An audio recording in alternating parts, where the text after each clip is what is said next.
50 ditë protest nuk ka prodhuar absolutisht asgjë. Ato që shqiptarët presin, apo prisnin në ditët e para të nisjes së protestës, prisnin një realizim të kërkesave të tyre deri në dorëheqjen e kryeministrit, i cili për të dorëhequr ka 1001 arsye. Problemi nuk është problemi është tek mënyra e organizimit dhe funksionimit protestës. Domethënë, protesta nisi pa një kokë drejtuese, pra nuk dije se kush po e thuriste atë protestë. Dhe pas 23 ditësh dolën 5 kërkesa, të cilat realisht nuk janë asnjë nga kërkesat nuk është ekonomike, janë kërkesa thjesht politike, kërkesa që i kërkojmë partitë e voglet apo të rejat kryesisht, domethënë Llapa, Qorri, Sheaj. Po edhe Partia Demokratike i kërkon, apo partitë tjera.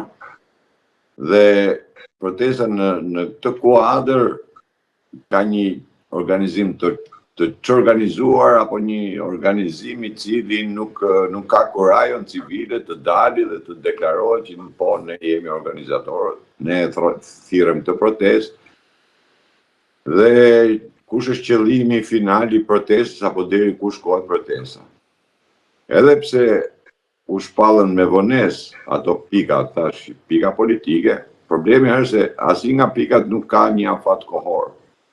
Çka do thotë që ti kur bën kërkesa, ngrihesh në protestë dhe bën kërkesa, patjetër që vjen afate kohore. Këto afate mungojnë, nuk ekzistojnë këto afate fare. Pra, atje janë 4 kërkesa dhe 1 dëshirë. Rama e dorëheqje nuk është kërkesë, është dëshirë. Të tjerat janë kërkesa. Por ky popull nuk ka hallin e kodit elektoral, nuk ka hallin e financimit partive, apo e heqjen e këtij ligji apo të ligjit tjetër. Për një arsye thjesht sepse shqiptarët po braktisin vendin, shqiptarët po janë në kulmin e varfërisë tyre, ku nuk shtyjnë dot muajin me bukë. Kështu që në këto kushte do të ishte udhës që protestat të kishte kërkesa ekonomike, sepse është shumë e thjeshtë, kërkesat ekonomike kthehen në kërkesa politike, apo janë kërkesa politike. Nësa kërkesat politike nuk kthehen në kërkesa ekonomike. Po, ndoshta ndjes zoti Merkoçi se po ndërpres, po gjithçka në fundit ju e dini më mirë se unë, është politike. Patjetër që është politike. Pra ne thash që kërkesat ekonomike automatikisht janë edhe kërkesa politike. Kështu që dhe në një emision tjetër kam thënë që në 91 ne nuk kishim absolutisht asnjë lloj përvoje dhe gjithsesi kur nisëm protestën e 91-shit, nisëm me 17 kërkesa ekonomike, s'kishim as dorëheqjen e Nanos asgjë. Kishim thjesht kërkesa ekonomike. Në një muaj që u bë protesta, Nano nuk i realizoi dot kërkesat tona sepse ishin të gjitha me afate. Atëherë u detyruam me dhënë dorëheqje. Ju krijuar një qeveri teknike. Protestat këtë rol kanë. Kanë rolin e përshkallëzimit. Pra, nëse ti nuk mi plotëson kërkesat në afate që unë veu, do ta përshkallëzoj kërkesat dhe atë protestën. Dhe ajo që është më e keqja është që aty në protestë flitet gjithmonë për protestë paqësore. Ne nuk mund të bëjmë protestë paqësore, nuk ka protestë paqësore. Hiqeni nga mendja, protestë paqësore është gënjem vetë. Po, edhe dy raste që ishin para parlamentit me incidente, ato më shumë i shfrytëzoi pushteti incidentet, kurse kësaj protestës paqësore me këto simbolikat, pankarta, thirrjet e tjera, gra fëmijë aty të mëshuar, të rritur, më the të thash, të gjithë duket sikur e zuri pak mat edhe pushtetin. Po nuk e zë mat pushtetin, më dëgjoni, ato janë lojra që bëhen aty brenda, nuk ka lidhje ajo, se ti nëse shkon me ke parlamenti me 30 veta, me 50 veta, e kupton, nuk mundet të përballesh me një polici që kishte 500 veta aty.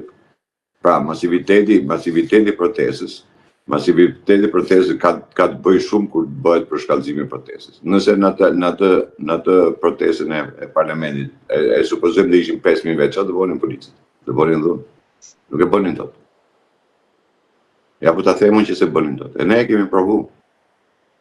Dhe aq më tepër kur është protestë qytetare që nuk e drejtoj parti politike, patjetër që protesta do marrë jahon tjetër. Dhe kjo ndodhi, një realitet këtu bë, ajo që unë kam thënë gjithmonë që protestat nuk janë të partive politike, por janë të popullit. Ajo që thash ndodhi që këtu nuk doli një grupim drejtues i protestës me ide të qarta. Kjo është e gjitha. Dhe ajo që unë kam thënë edhe prapë them, kjo protestë më tepër u përdor se sa ishte në favor të shqiptarëve. Shqiptarët nuk ditë ta shfrytëzojnë, po kjo është e vërtetë. Po që u përdor nga Europa nuk diskutohet fare. Si e përdori Europa këtë? Po Europa kishte një konflikt ndërmjet Europës edhe Trumpit, këtë duhet ta pranojmë dhe duhet ta themi. Dhe Europa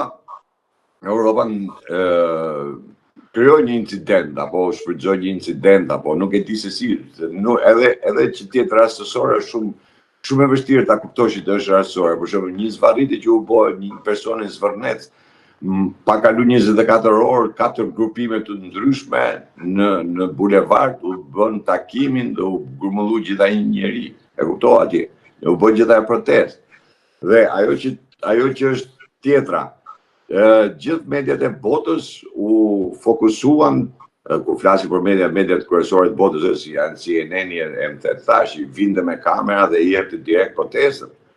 Dhe të gjithë mediat fokusoheshin tek pjesa që shqiptarët po dalin kundër Trumpit, kundër pronës si do vjedhë Trumpi. Dhe kjo vërtetohet me faktin që i gjithë tashmë fushata që bëhet në Amerikë, se në Amerikë ka filluar fushata për zgjedhjen, të gjithë kandidatët, qofshin senator apo kongresmen që kërkojnë të bëjnë, domethënë që kandidojnë, të gjithë nisin me një fjali të vetme që Trumpi po vjedh pronat në Shqipëri. Pra, Europa ja arriti qëllimin, kam thënë edhe në një shkrim timin ku Pompeo me Cezarin e bën betejën në Tiranë, në Shqipëri Europa me Trumpin e zhvillon betejën në Tiranë. Por shqiptarët du ta pavarësisht nga kjo, shqiptarët du ta shfrytëzonin për veten e tyre. Nuk arritën ta shfrytëzojnë. Prandaj them që ai grupimi që nuk doli se kush ishte grupimi i kësaj protestë drejtuesit. Nuk mund të i thonë llave lëshoshi pul pa kokë, se s'dihet se ku shkon.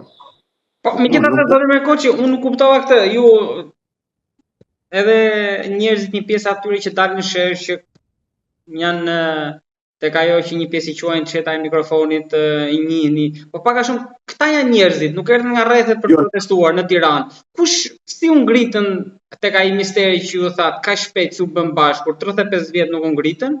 Pra, se midis sheshit edhe Amerikës ose Europës ka pas një katalizator në mes që i ngriti. Kush i ngriti? Kaq shpejt, edhe kaq shumë. Jo, tre partit janë aty. Soros është aty, organizatat jo qeveritare janë aty, janë Soros. Se si është e mund, unë bëj çudi, si është e mund, aty ka qenë edhe Shea, edhe Llapaj, edhe... Llapaj e provoi, ndej 6 muaj atje, nuk e vajt asnjë. Pikërisht pra, sepse nëse ky popull do ishte kaq i ndjeshëm, atëherë do të kishte reaguar për gjën e tij jetike.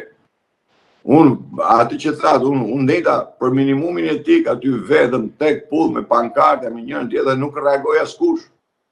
Po si është e mund me që këta reaguan se u tërësh njëri zvarr, dhe si është e mund që brenda 24 orëve, pa mbush 24 orë, u mbush gjitha i bulevard, dhe kjo është ajo dilema. Dhe ajo që them që kjo është ajo që nuk doli ai grupi, sepse ne kur kemi dalë për shkak të protestë, në 91 sindikata dolin protestë, ne ishim të